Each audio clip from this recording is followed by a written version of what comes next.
G'day taxpayers. There's no way to sugarcoat these labour force figures for the month of June.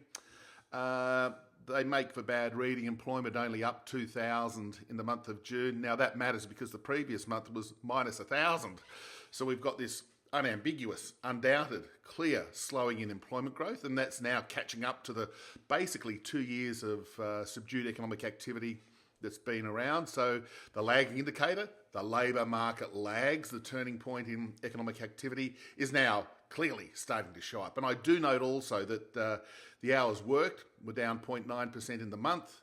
So that's not a good sign for the amount of economic activity that's in the economy.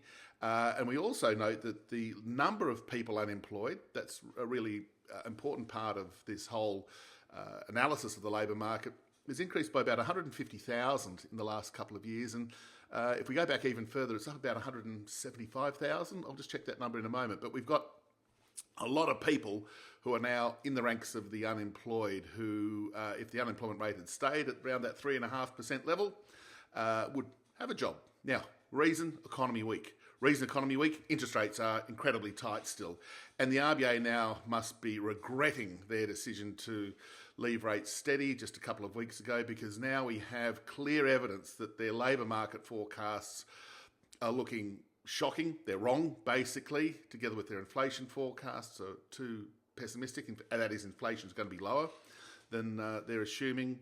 And with the unemployment rate at 4.3%, the highest level since November 2021, so getting on to 3.5 years that we've got the highest unemployment rate, there's clearly signs that the deterioration in economic activity, the fall in job vacancies and job advertisements, which are down roughly 30% from their peak levels, risks the unemployment rate getting towards, 4.75%, 5% over the next 6 to 9 to 12 months. So the labour market's weakening, a bad sign. Gosh, we've got another 4 or 5 weeks to wait till the next RBA meeting.